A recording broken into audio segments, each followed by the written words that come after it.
Michael, what's in these rules that's good and what's in these rules that's bad? Well, I'd say that the fact that we have rules is, in and of itself, great because it gives us a platform upon which to build.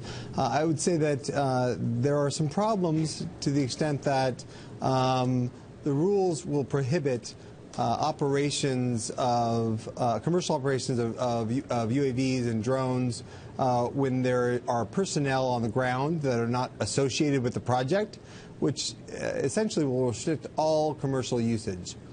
So that's a real problem. There are also some suggestions that there will not be the ability to operate outside the line of sight, which means that it has to be a visual eye. The actual person has to be able to see the UAV in the sky. So the very notion of the Amazon drone that brings you your box and drops it at your front door and hopefully doesn't clip your poodle, that's out with this proposal. Yeah, I mean, that's out with this, exactly. And I think what most people believe, and I think it's true, is that automation is going to be the future of this industry for delivery, for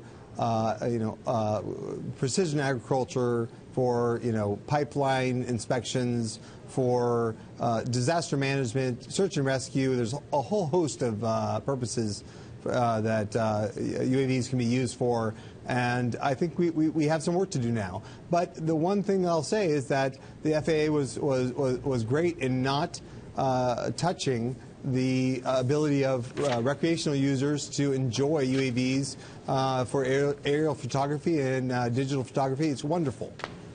Yeah, but CB Insights just came out with a report today that showed that there were over $100 million invested in the drone business in the last year. $100 million.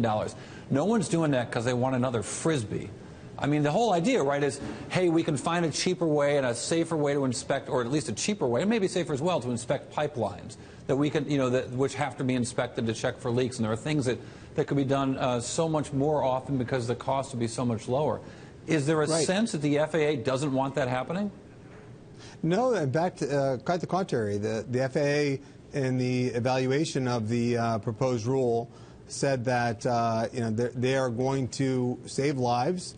This is efficient, and in fact, they said that UAVs can be used for cell tower inspection, pipeline inspections, things that are producing fatalities now, which can be stopped with the utilization of this technology. So there's a lot of promise here, and I think the only thing we have to keep in mind is that this is a proposed rule, so it'll take a series of months. If I'm hopeful that we can get it done as quickly as possible, but I don't think it'll be this year. And other countries are already operating commercially, even outside the line of sight. So we are still far behind other nations.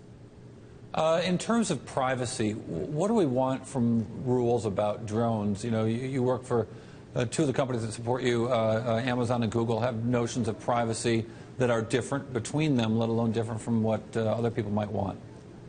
Yeah, so privacy is of paramount importance. I think we all recognize that. And, the administration and the president put out an executive order, which we thought was very thoughtful on the issue of privacy. Essentially, it says you cannot do something that is outside the expectation of the consumer. And I think we are experiencing this across technology, which is, aerial vehicles are not unique to the privacy issue. Our mobile phones with cameras, helicopters, camera on a stick, these things are all have the potential to, invade, our privacy. So I think the reality is that the industry is ready to work with the government, work with the NTIA on developing real clear standards on privacy.